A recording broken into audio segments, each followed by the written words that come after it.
How you going, guys? And this video will be inspired by another viewer's comment.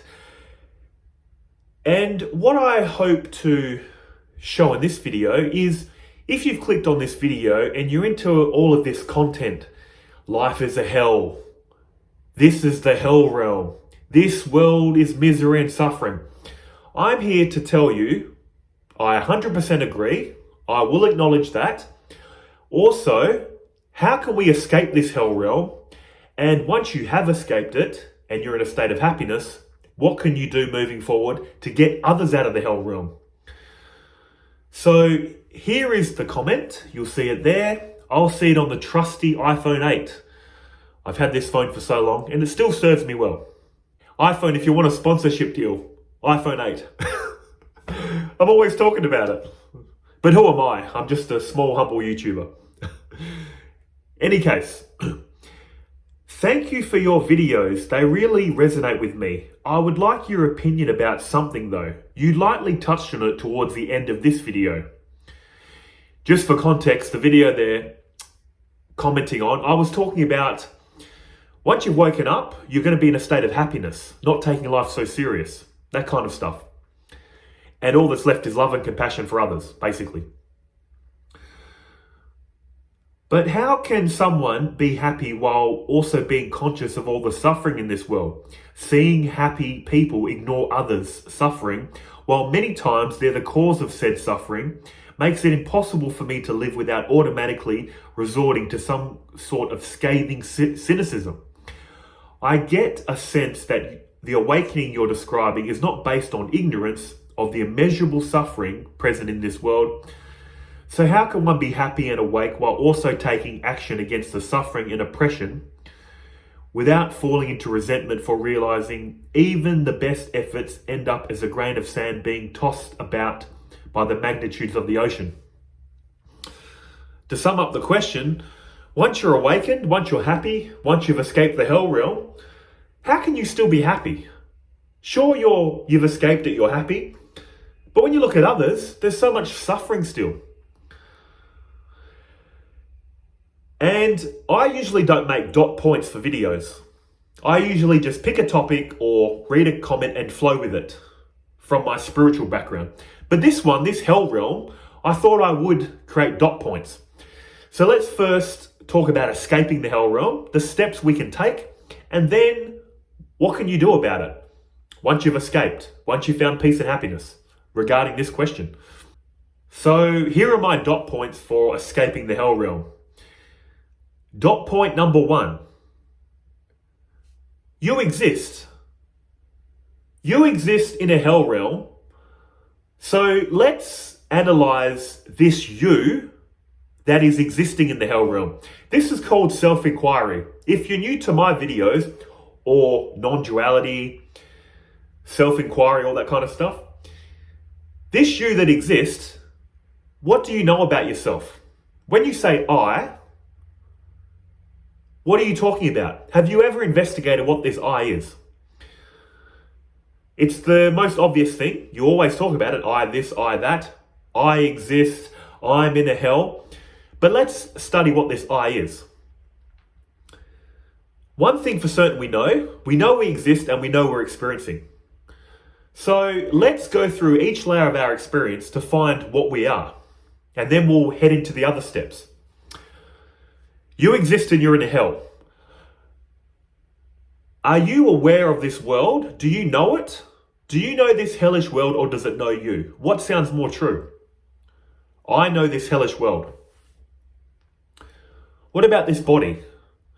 Do you know this body that you claim to be yours? Do you know it, or does it know you? What sounds more true? I know the body. And just quickly, how do you know the world and the body? The world and the body can be seen, heard, tasted, felt, smelt, and thought about. 6 instruments of knowledge you can know the world and this body by, that you claim to be yours. What about your breath? Do you know your breath? Do you know your breath, or does it know you? I know my breath. You know your breath. You can hear it, smell it if you've had onion, garlics, or any other offensive food. You can think about the breath.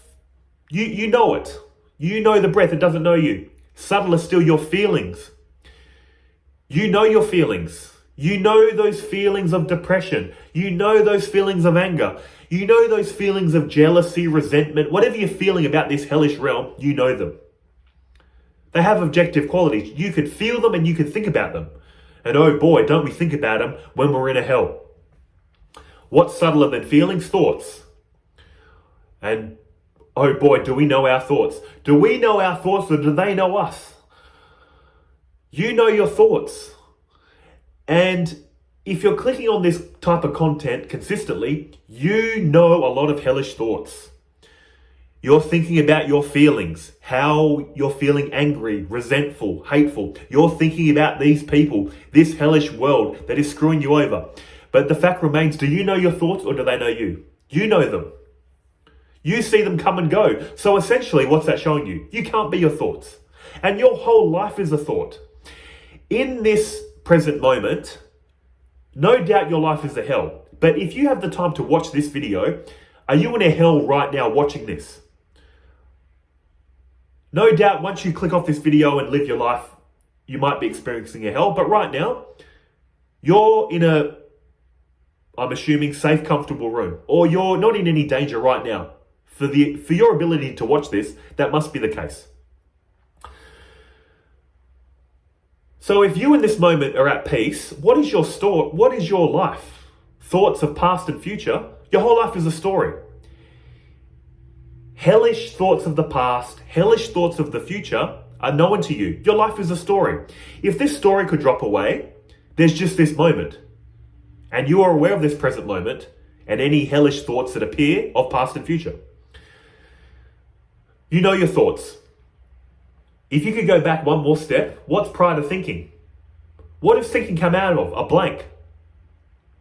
How do you know that? Do you know the blank or does it know you? You know the blank.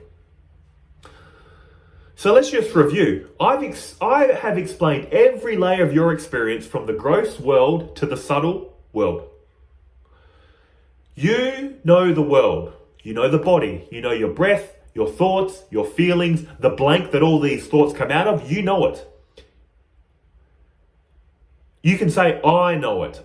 This I that knows all this, what is it? You exist, but as what? That's the first thing you need to ponder in this hell realm. The you that's in suffering, what are you? Can you locate it? And if you could locate it, you can then ask, well, what knows that? I know that. Your true self is a mystery.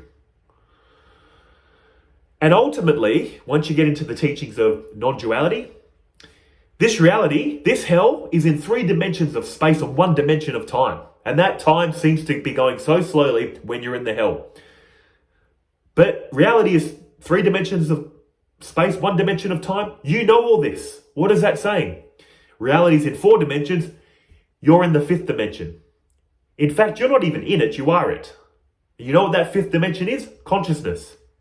The feeling of being conscious is what you are. You can't know consciousness because you are it. You exist as existence itself. So just ponder that fact why you're in this hell. That's very important. Bullet point number 2. The first noble truth of Buddhism, which a lot of these hellish channels talk about all the time. First noble truth, life is suffering. And then they make hour-long videos on how life is suffering, it's a hell, it's miserable, suffering. Yes. And this is not to discount what you're going through. Because I was like this in my early 20s. Miserable, suffering, hating the world. But at a certain point, of course, you're in a grieving process. To keep talking about this and thinking about it means you're grieving. So do all the grieving you need to. Vent as much as you want. But at the end of the day, how long can you keep this up? You know you exist, as we did in self-inquiry. And yes, we get it. Life is suffering. So yes, accept and acknowledge that. Do all your venting and grieving, how your life shouldn't be as it is. Seriously, I'm not making that trivial. Do what you need to do. I went through that until such point I realized If I'm going to sit around complaining about life, at least go to the gym and get a good looking body. Then I can complain about life with a better looking body. And then that led me to social skills, spirituality. The rest is history. So the first thing we've discussed, you exist. What do you exist as? Who knows? No one can answer that. Honestly, it's a miracle. Your life is suffering. We get that. So talk about it as much as you want. Think about it, grieve, vent. But at a certain point, you're going to get bored of that. Let's go to the next point. Death is certain. However miserable your life is, death is certain. And there's three options at death. You're only ever going to come across these three options. Death ends with an eternal blank. Like this never happened. So your hellish life is going to end with an eternal blank under the atheist point of view. So ultimately, what are you worrying about? Second option, if you're in a hell and you still be a good person, you're going to come out of this. That's the teachings of karma, by the way. Just quickly from Hinduism, they say the life you're in is due to your past karma. I'm sorry, but this is the teachings of Hinduism. You're in a hell right now because you're paying off karmic debts. And the way karma works is it's a crediting and debiting system. The more good actions you perform, it adds karmic merits. The more bad actions you perform, it creates karmic debts. So you're not in an eternal hell in Hinduism. You're in this hell because you've done a few wrong things in the past life. Fair enough, we all have. So what is the way out of this? Look, every time you borrow money, you have to pay it back. Every time you save money, you're going to spend it. So you're paying off karmic debts. All you need to do is live your life and don't add to the bad karma. People are going to give you crap. People are going to be selfish, hateful. Take it on the chin. Realize I'm just paying off bad karmic debts. Take your losses like a man. 97% of my audience are men. Come on, be a man. Take your losses on the chin and don't add to this. So that's the second view. I'll get into more of that a bit later, but just to review, first view, death is certain. There's going to be an eternal blank like this never happened, so there is an end to it. Second view, you're just paying off karmic debts. And if you take your karmic debts on the chin and don't add to them, you're going to get a better rebirth next life. You're going to slowly get yourself out of this hell. But while you're paying it off, don't keep adding to it. But again, I'll mention that a bit later. What's the third option if you don't believe in rebirth? Heaven. If you're in a hell, under these Western religions, all you need to do is have faith in a God. Pray to a God, devote. You're down in the dumps, but at least have a faith. At least ask God to save you. And where are you going next life? Heaven. See, these are the only three options. Eternal blank, so it's all going to be over for you anyway. Rebirth, so make your next rebirth better. Third, heaven. There's actually a fourth option, actually. Enlightenment. Wake up, this is all a dream.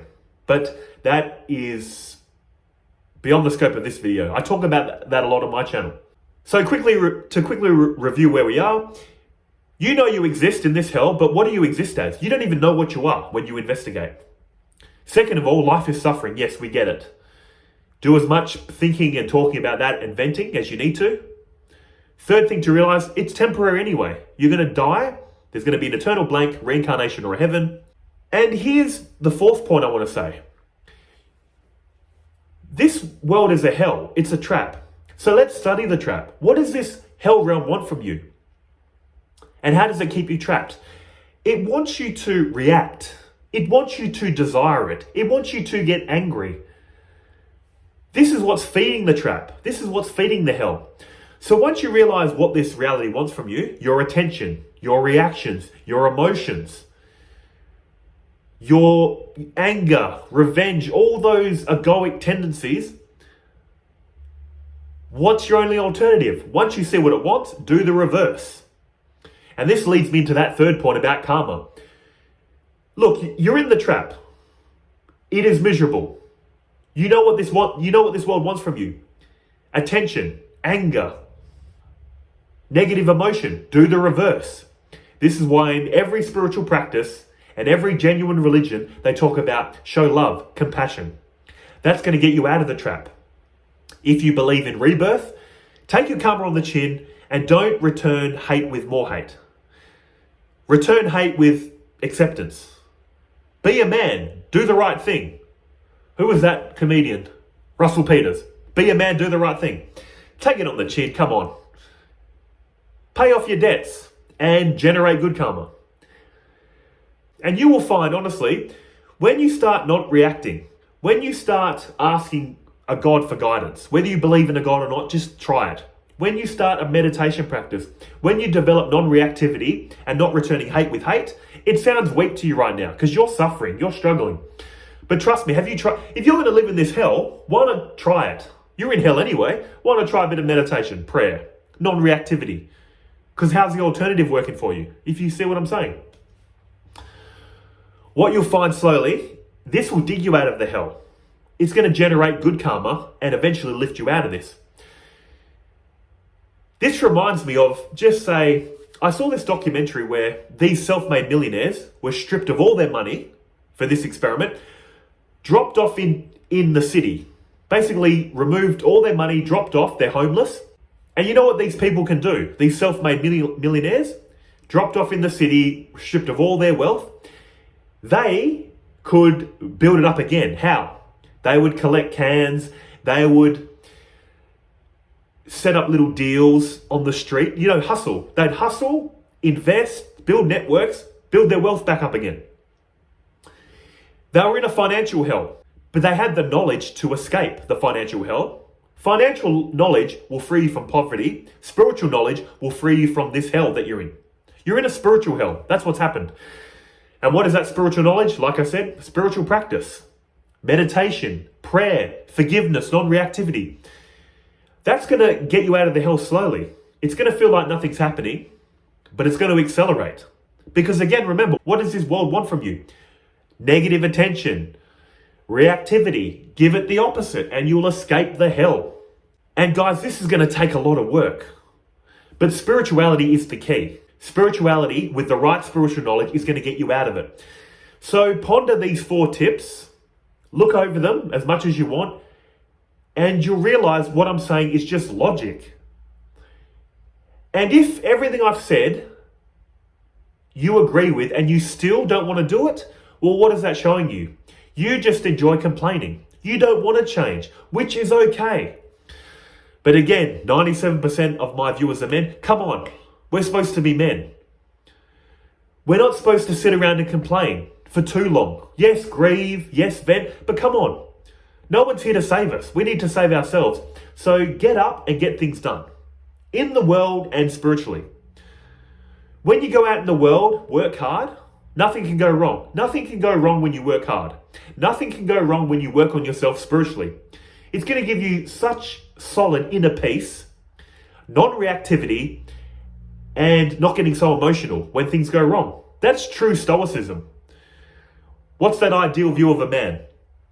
Stoic, non-reactive. Non-reactive doesn't mean holding yourself back while all these angry thoughts and feelings bubble up and restraining yourself. No.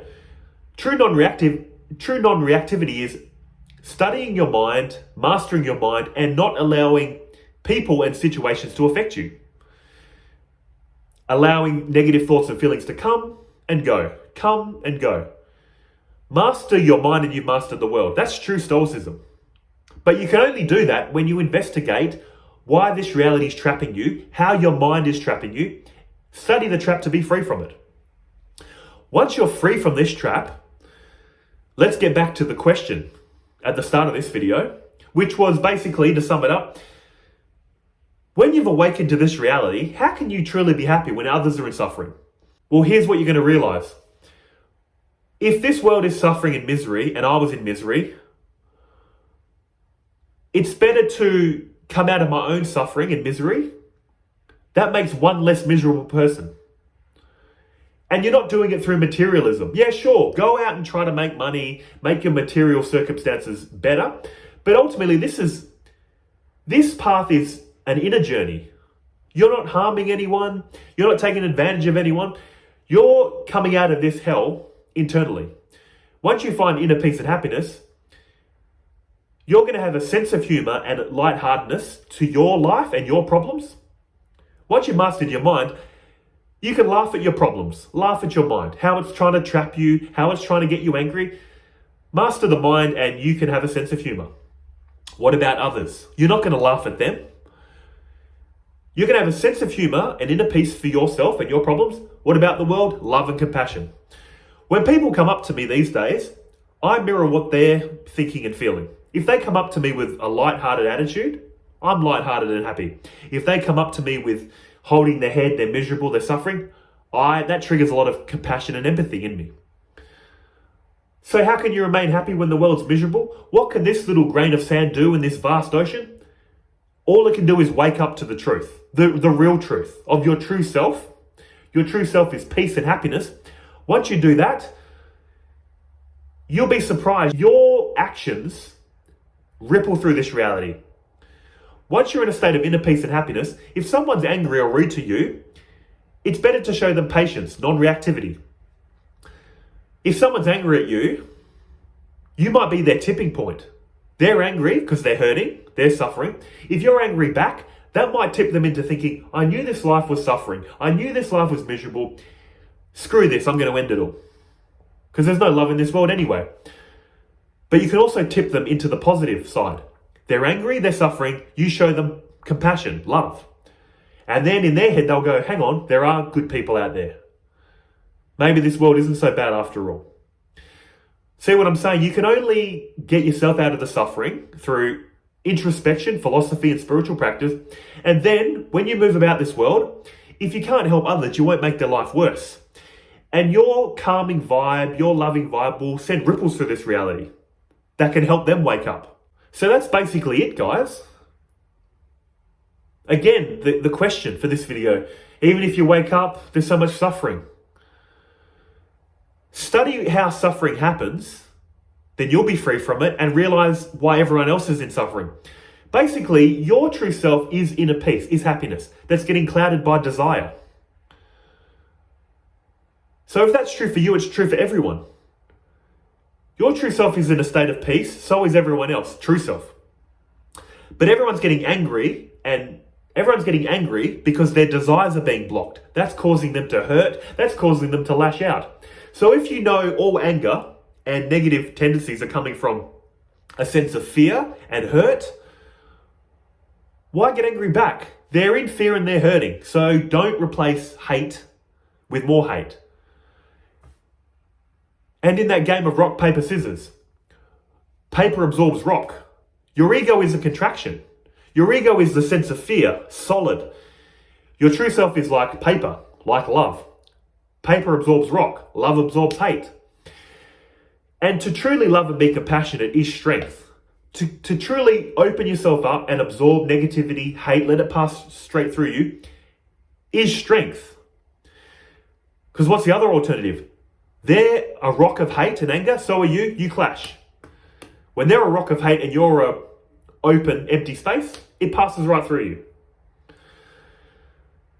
So guys, just to review, look, I understand you're in a hell. I've been there in my 20s. You have every right to think and feel what you're thinking and feeling. But once you are tired of complaining and venting, investigate this question. Who am I? Who is the one that's in suffering? Investigate that. Also remember, life is suffering. Buddha said that. Acknowledge that it's suffering. We all agree. Third thing is, death is coming for all of us. It's either going to be a blank, reincarnation, or heaven. Two of those three options are saying there's a better future ahead in the next life. So you would do well to don't return hate with more hate. Start praying to a God, start doing spiritual practice. Because if there is reincarnation, you're going to get a better rebirth. Or if there's a heaven, you're going to go to a heaven. If there's an eternal blank, what have you lost? Nothing. So play the odds, like in Pascal's wager. That's what Blaise Pascal said in his wager. Which was, if you've never heard of it, if I believe in a God and you don't, and there is a God, I gain infinity, you gain nothing. Second alternative, if I believe in a God and you don't, and there isn't a God, we both lose. See, you're playing the odds. If you don't believe in a God, you're going to lose either way. Whether there's a God or not, you lose. But if there is a God, and you act like there was, you get infinity and the other person loses. Play the odds, guys. And also, like I said, the more you operate from a feeling of love, non-reactivity, spirituality, you're going to feel good internally, and it's going to radiate through your life and through reality. And you're going to say to yourself, why didn't I do this sooner? Take it from me. I've been through everything you're experiencing. Very negative in my 20s, was an atheist, hated the world, was into conspiracy theories, told myself, look, and there's actually more to my story, but I've got family watching. I'm not going to go into every detail, to be honest, but my life wasn't good. But at a certain point I said, if I'm going to sit around laying in bed complaining, at least go to the gym, have a better looking body. Once I got that sorted, I thought, let's work on social skills. I was single, I wanted a relationship. I would learn how to socialize. I would go and ask girls out on dates. Many times it would end in embarrassment. I didn't know what I was doing. Once I started getting my social skills good, got into a relationship, felt something was missing. Got into spirituality, the rest is history. One step at a time, guys. But I hope the tips I'm giving you is really going to help you. This is genuine advice coming from someone that's been through it. And it's good to listen to all this hellish negative content, but at a certain point, isn't it getting boring and repetitive? Don't you want to change? And again, majority of my viewers are men. Come on, we're men. We can't sit around complaining all our lives. It's not manly. And don't take my word for it. That's what Marcus Aurelius says in his meditations on Stoicism. It's not manly to give into fits of passion and rage. This is a Roman emperor, the most manly figure you can think of. Roman emperor, muscular.